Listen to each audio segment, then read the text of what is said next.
Hey friends, this is Diana. I am the Next Gen coordinator here at Grace, and now that we're wrapping up our 40 days and our study of the fruit of the Spirit, I I have the privilege of getting to talk today about self-control. And I have to tell you, it came I guess it became, would be a better way to say it, real to me as I was playing this giant operation game. Y'all remember the game when we were kids where you had to use little tweezers and there's little things inside the man's body and he's laying on a table, and if you happened to put your tweezers in to grab the whatever was stuck inside his body that wasn't supposed to be there, if the tweezers expanded, it would make this really loud buzzing sound.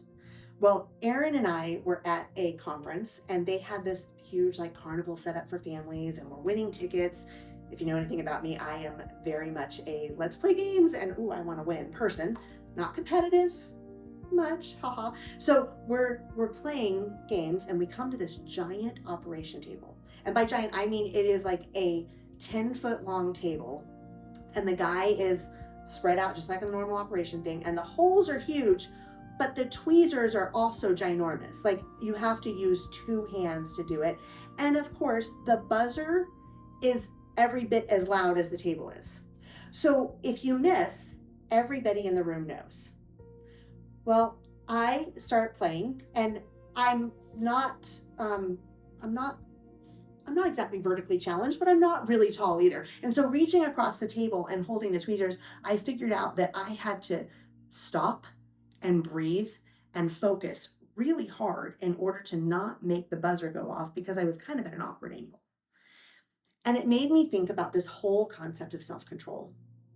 The Greek word for self control is akrasia, which I'm going to read it so that I don't mess it up. It means temperance, the virtue of one who masters his desires and passions, especially his sensual appetites. And I know that sounds kind of crazy, but really, like I was having to temper my effort. I was having to stay very focused on what I was doing. And I had to be intentional about whatever part of the operation table I was working on. I had to know what was happening around it. I had to make sure that I wasn't being bumped from behind and startled. I was very keenly aware of what I wanted to do, what my body was doing, and what was happening around me. And I think that that all ties into this whole concept of self-control. It's both the what do I do's and the what do I don't do's, so to speak. And I think the thing that becomes intimidating is that when it comes to self-control, it's easy to look at somebody else and be critical, but actually the word self-control implies what it's actually, it's self.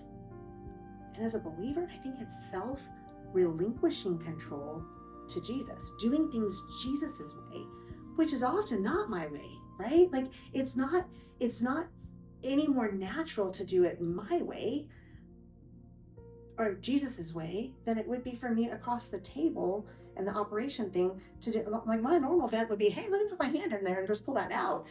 But that's not the way to do it. I had to follow the rules.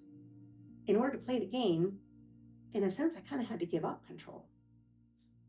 And I think, friends, that's kind of the deal with self-control. It's not, the Spirit gives us all of that, which is crazy. If you're like me and you'd like that extra bite of ice cream, like that's kind of myself says I want it, but am I really supposed to have it, right? Like we struggle with that all the time, but it's so much more than just what we eat or how we take care of our body, which I think is the way our culture tries to define it. It's literally giving our attitude over to Jesus. John 15:5 says this. It's Jesus talking, and he says, "You are already clean because of the word I have spoken to you." That was verse 3. He continues, he says, "Remain in me, and I will remain in you," which is a crazy concept to think about, but all of Jesus, right? Like that's what we've been talking about. We get all of him when we say yes to a relationship with him. Remain in me and I will remain in you. No branch can bear fruit by itself. It must remain in the vine. Neither can you bear fruit unless you remain in me. Abide in me is what some translations say. Remain in me. it implies that there's a choice. And I think of all of the fruit of the Spirit when it comes to self-control, that's the challenge for all of us. Are we going to choose to abide in Jesus? Are we going to choose to do things his way? So I don't know about you, but I think I don't just want to think that way during Easter when I'm celebrating what we just did this last weekend at church. I don't want to just celebrate what Jesus has done and that's it. I want to live in that.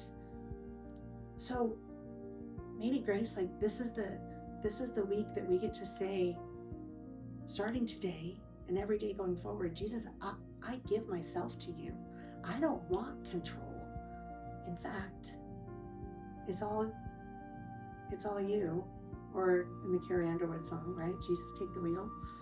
Not to be cliche, but really and truly, I want to say that. Jesus, take the wheel. I don't want to do it my way. Go in his grace and peace. We love you.